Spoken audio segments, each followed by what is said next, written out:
Shalom semua jemaat yang dikasihi. Selamat Hari Pentakosta dimanapun kita berada. Kita tetap yakin percaya urapan Roh Kudus menaungi kita semua. Amin. Dan sebelum kita mendengarkan perkongsian firman Tuhan, saya ingin mengajak semua jemaat untuk berdoa bersama-sama. Mari kita berdoa. Bapa kami yang berada dalam kerajaan syurga, kami mengucap syukur karena Roh Kudus-Mu selalu memimpin, membimbing, dan menaungi kami senantiasa, sehingga kami merasakan sukacita dan kasih anugerah-Mu selalu ada untuk kami. Bapa, sebentar nanti kami akan mendengarkan perkongsian firman-Mu. Biarlah Engkau yang berbicara untuk setiap pribadi kami, supaya melalui firman-Mu yang akan kami dengar dan belajar, ini akan memberikan kami rema yang baru untuk terus memiliki urapan Roh Kudus-Mu. Terima kasih Bapa, dalam nama Yesus kami berdoa, amin. Jemaat yang terkasih, mari kita buka Alkitab di kitab Kisah Para Rasul pasal yang kedua, ayat pertama sehingga ke-13. Saya bacakan dalam terjemahan bahasa Indonesia seperti ini. Pentakosta. Ketika tiba hari Pentakosta, semua orang percaya berkumpul di satu tempat. Tiba-tiba turunlah dari langit satu bunyi seperti tiupan angin keras yang memenuhi seluruh rumah di mana mereka duduk. Dan tampaklah kepada mereka lidah-lidah seperti nyala api yang bertebaran dan hinggap pada mereka masing-masing. Maka penuhlah mereka dengan Roh Kudus. Lalu mereka mulai berkata-kata dalam bahasa-bahasa lain seperti yang diberikan oleh Roh itu kepada mereka untuk mengatakannya. Waktu itu di Yerusalem diam orang-orang Yahudi yang saleh dari segala bangsa ke bawah kolong langit. Ketika turun bunyi itu, berkerumunlah orang banyak. Mereka bingung karena mereka masing-masing mendengar rasul-rasul itu berkata-kata dalam bahasa mereka sendiri. Mereka semua tercengang-cengang dan heran, lalu berkata, "Bukankah mereka semua yang berkata-kata itu orang Galilea? Bagaimana mungkin kita masing-masing mendengar mereka berkata-kata dalam bahasa kita sendiri, yaitu bahasa yang kita pakai di negeri asal kita? Kita orang Partia, Media, Elam, penduduk Mesopotamia, Yudea, Kapadokia, Pontus, dan Asia, Frigia dan Pamfilia, Mesir, dan daerah-daerah Libya yang berdekatan dengan Kirene, pendatang-pendatang dari Roma, baik orang Yahudi maupun penganut agama Yahudi, orang Kritia dan orang Arab. Kita mendengar mereka berkata-kata dalam bahasa kita sendiri tentang perbuatan-perbuatan besar yang dilakukan Allah." Mereka semuanya tercengang-cengang dan sangat termanggu-manggu sambil berkata seorang kepada yang lain, "Apakah artinya ini?" Tetapi orang lain menyindir, "Mereka sedang mabuk oleh anggur manis." Jemaat yang terkasih, subtema kita pada hari ini ialah pencurahan Roh Kudus. Dalam Perjanjian Lama, Pentakosta dihayati sebagai perayaan umat Yahudi yang dirayakan pada hari ke-50 sesudah perayaan Paskah, di mana memperingati keluarnya bangsa Israel dari perbudakan di Mesir. Roh Kudus Allah hadir dan berkarya di dalam dunia sejak pada waktu penciptaan dunia. Di dalam Perjanjian Baru, Pentakosta dirayakan 10 hari sesudah kenaikan Tuhan Yesus ke surga, di mana terjadinya pencurahan Roh Kudus pada waktu itu. Pentakosta merupakan hari perayaan terbesar yang kedua dalam tarikh Yahudi. Peristiwa ini merupakan perayaan penuaian setelah menuai gandum ketika hasil pertama dipersembahkan kepada Tuhan. Ini boleh kita rujuk dalam Imamat 23 ayat 7. Demikianlah hari Pentakosta bagi gereja melambangkan awal penuaian jiwa-jiwa oleh Allah dalam dunia. Sebelum Tuhan Yesus terangkat ke surga, Dia melarang murid-muridnya meninggalkan Yerusalem dan menyuruh murid-muridnya tinggal di situ, menantikan Roh Kudus seperti yang telah dijanjikan oleh Tuhan Yesus. Oleh itu, murid-murid Tuhan Yesus tetap tinggal di kota Yerusalem. Pada hari Pentakosta, ketika semua orang percaya berkumpul di suatu tempat, tiba-tiba turunlah dari langit satu bunyi seperti tiupan angin keras yang memenuhi seluruh rumah itu. Dan murid-murid Tuhan Yesus melihat lidah-lidah seperti nyala api bertebaran dan hinggap pada mereka masing-masing. Maka mereka dipenuhi dengan Roh Kudus. Lalu mereka mulai berkata-kata dalam bahasa-bahasa lain seperti yang diberikan oleh Roh Kudus itu kepada mereka. Kejadian itu berlaku sekitar jam 9. Kota Yerusalem adalah pusat keagamaan Yahudi yang paling penting, sehingga banyak orang Yahudi dari pelbagai tempat datang ke situ untuk merayakan hari raya Pentakosta. Ketika turun bunyi yang kuat itu, berkumpullah banyak orang yang menyaksikan bagaimana murid-murid Tuhan Yesus berkata-kata dalam pelbagai bahasa, sehingga hal itu menyebabkan orang banyak merasa heran. Murid-murid Tuhan Yesus menceritakan tentang perbuatan-perbuatan besar yang dilakukan Allah, sehingga orang lain yang mendengar mulai menyindir mereka dan menyatakan bahwa murid-murid Tuhan Yesus sedang mabuk. Melalui pencurahan Roh Kudus, di sini kita belajar bahwa yang pertama, penggenapan janji Tuhan dalam Yoel 2 ayat 28 sehingga 29 untuk pencurahan Roh Kudus atas manusia. Juga bagi menggenapi kata-kata Tuhan Yesus di mana Dia menjanjikan Roh Kudus-Nya kepada murid-muridnya.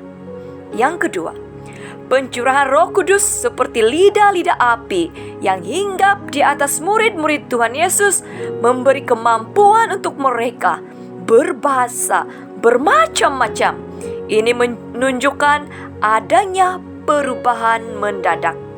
Dari perasaan takut menjadi berani, dari berdiam diri menjadi orang yang berkata-kata, dari yang tidak bersaksi tentang Tuhan Yesus menjadi seorang penginjil yang bersemangat.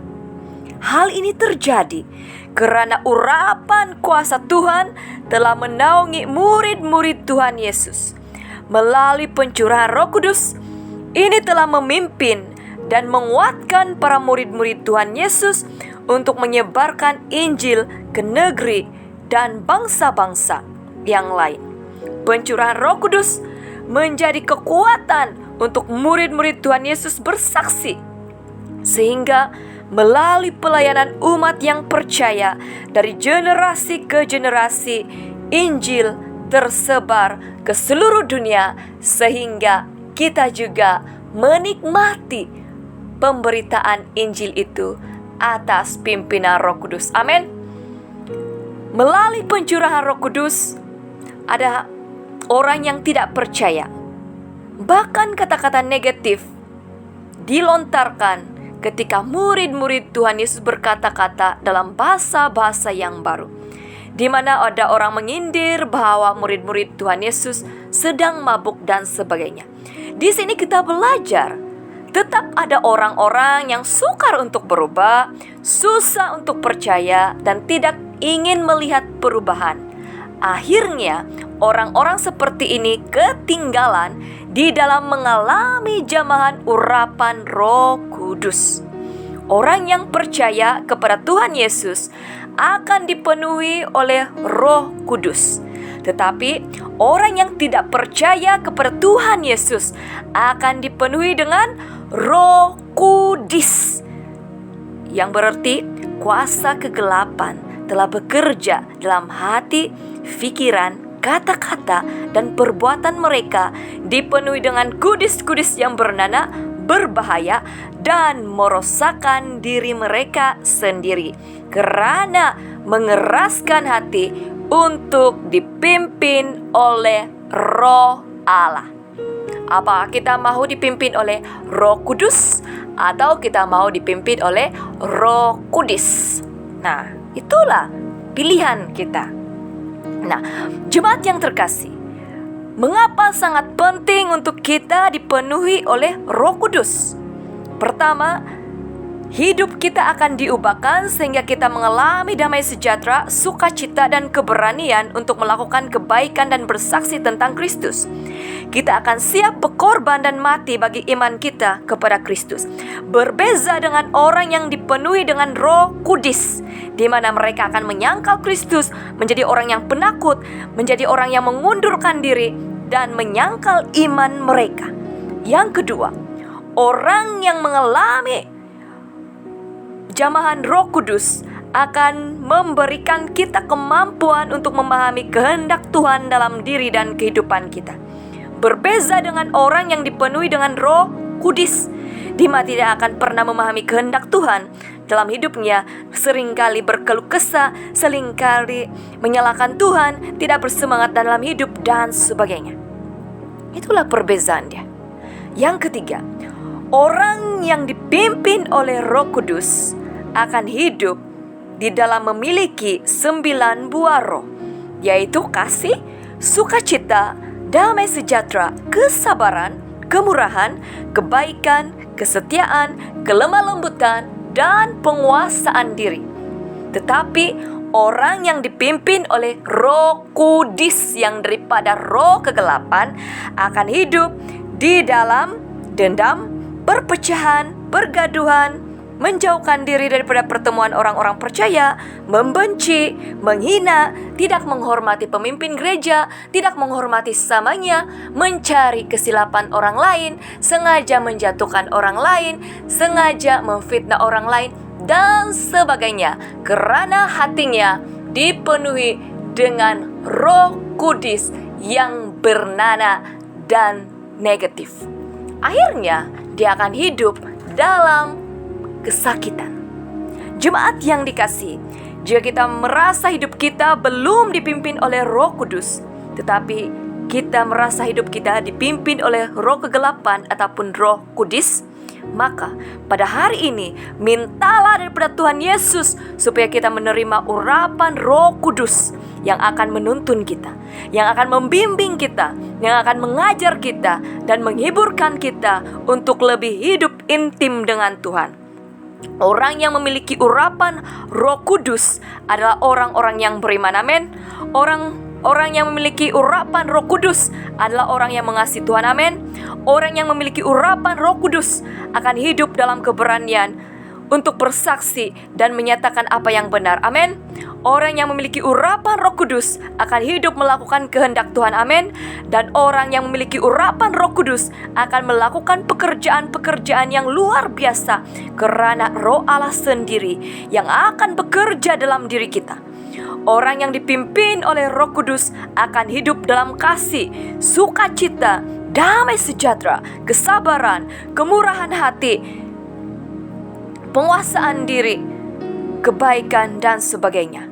Orang yang dipenuhi oleh Roh Kudus akan siap berkorban dan siap mati untuk mempertahankan iman percayanya kepada Tuhan Yesus. Jemaat yang terkasih, pilihan alam tangan kita.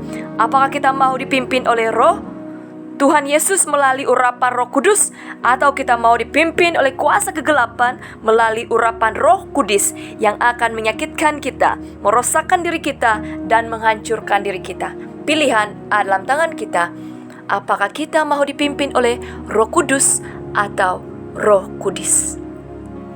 Harap-harap jemaat tetap memilih Roh Kudus, karena itu adalah janji Tuhan untuk kita. Amin.